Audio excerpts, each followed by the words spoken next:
Coucou voilà, je reviens vous faire cette fois-ci une boucle review complète suite à l'échange que j'ai des commentaires que j'ai pu avoir avec Jotman 31 sur la petite vidéo impression concernant voilà la princesse maudite, le tome 1 de la saga Les Royaumes Invisibles de Julie Kagawa, donc qui est publié chez Harlequin, la collection d'Arctis, tu vois, je précise, je me trompe pas cette fois-ci.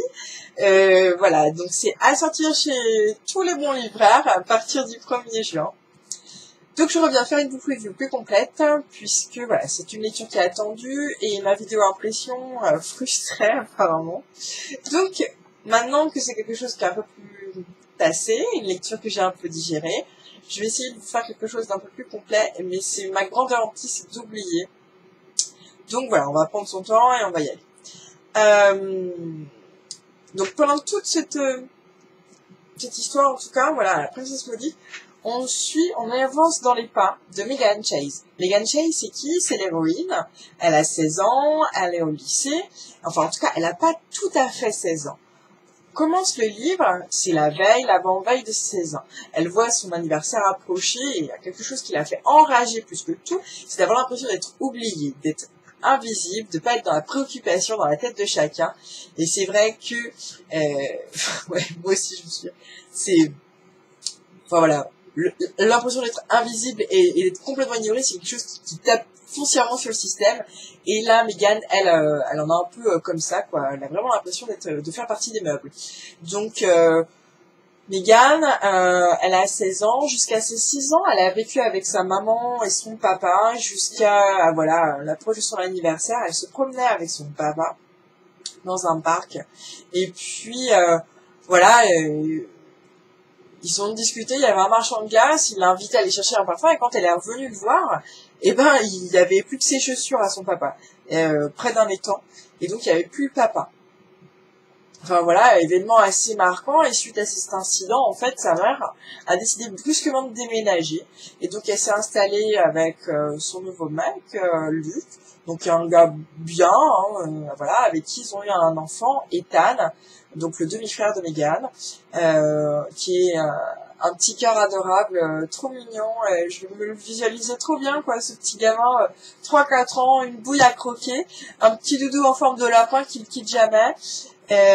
Donc voilà, un peu dans quoi gravite Meghan, avec cette nouvelle, enfin cette famille recomposée dans la campagne. Voilà, c'est une famille d'origine, voilà, qui vit modestement. La mère est un peu artiste. Et donc voilà, elle vit modestement. Bon, après tout, elles sont affranchies. On se dit bon, rien sert d'être comme, enfin voilà, les starlettes du bahut. Moi, je vis bien au-dessus de tout ça. Et donc bon, elle en prend son parti, elle a pas tort. Et puis voilà, et puis jour de son anniversaire, donc il y a toute une saga, une série de petits événements.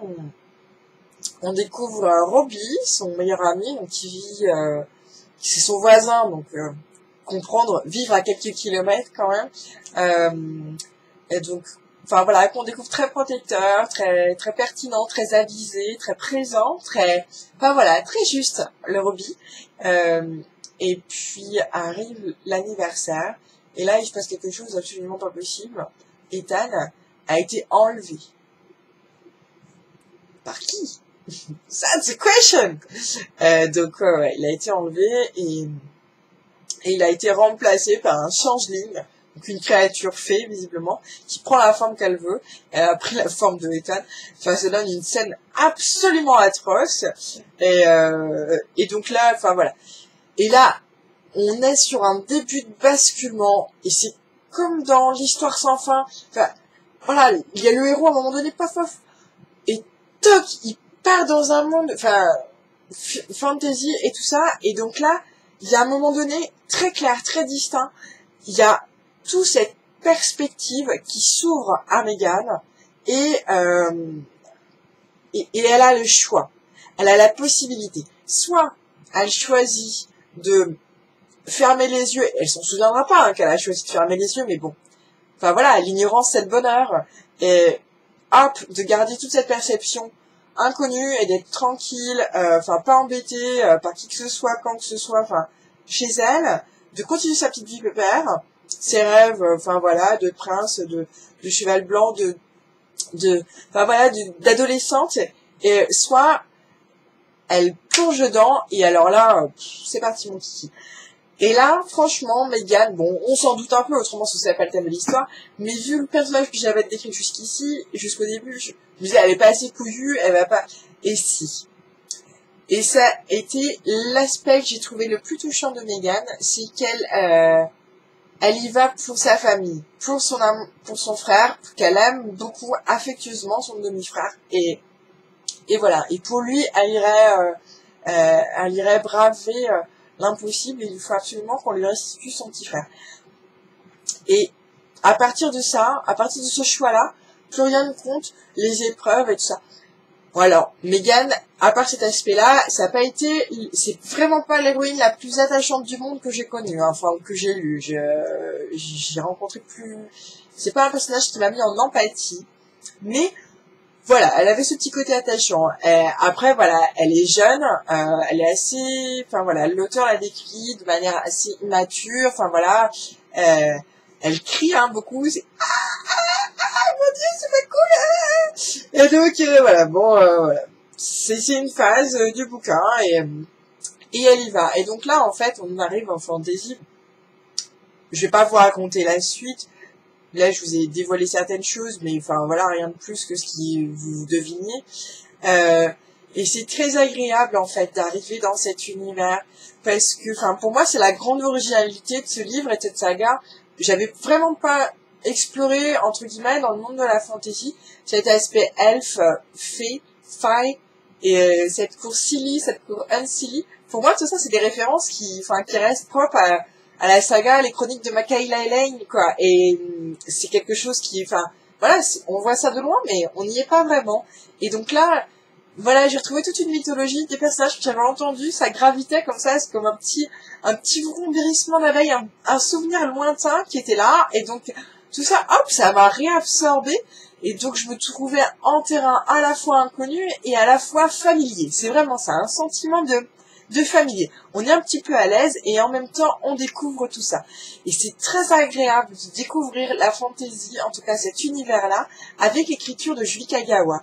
Ces descriptions sont fluides, elles sont pas pesantes, elles sont pas plombantes, c'est vraiment quelque chose de très fluide. Là-dessus, cet aspect young adulte à moitié jeunesse, c'était très aidant, ça n'a pas été lourd, enfin on n'a pas des grandes phases, on découvre vraiment tout ça avec les yeux de Meghan, et donc ça c'est des phases où j'ai bien aimé être dans la tête de Meghan et dans le regard de Meghan.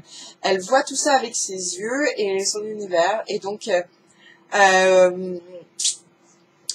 voilà, cette posture-là j'ai bien aimé. Elle navigue, elle explore tout ça, les possibles, elle est aidée, bien sûr, dans sa quête par différents personnages secondaires. Alors, je les ai beaucoup aimés. Je trouve que les personnages secondaires ont du coup beaucoup de relief, de piquant et d'audace par rapport à Meghan, qui semble, enfin voilà, du coup, un peu fade, un peu lisse, un peu convenu. Mais, voilà, les personnages secondaires sont des personnages plus en relief, voilà, qui ont des complexités, des nuances, et là, franchement, c'est un plaisir de les avoir avec nous dans cette quête. Ils sont vraiment très très facilitants, ça donne, voilà, quelque chose de très plaisant. Dans les personnages secondaires, mon petit regret, c'est que, voilà, l'auteur choisit rarement de tous nous les livrer. Elle en met un, pof. Et puis à un moment donné, voilà, il y a un événement qui fait qu'il est plus dans l'histoire, et hop, il y a un autre qui revient, et hop, et hop, et hop.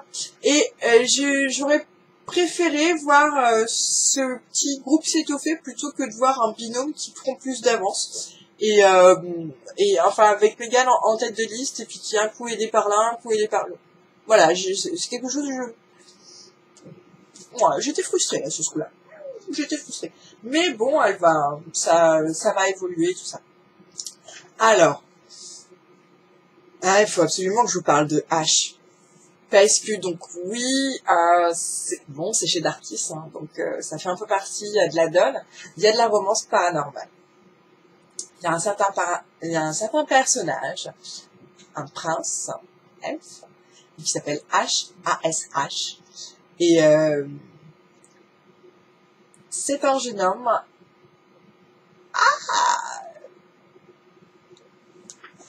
Il ne va pas se fondre. Pas de ça entre lui et moi. En tout cas, pas pour l'instant. Mais ouais, il y a quelque chose. C'est un personnage, en tout cas, qui m'a interrogé, qui m'a intrigué, où je me suis dit, il a du potentiel, le garçon, mais je me méfie. Et en fait, c'est bien ça le truc.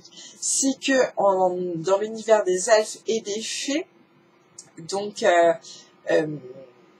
ils sont très doués dans la manipulation. Je sais pas si vous connaissiez cette légende, mais il y a notamment cet aspect où ne pas remercier une créature fée ou elfe, parce que à ce moment-là, vous risquez de lui être redevable de quelque chose, et ça peut être votre voix, votre premier enfant, votre vie, enfin être à son service jusqu'à une... Enfin, voilà, ça peut être quelque chose assez énorme comme dette.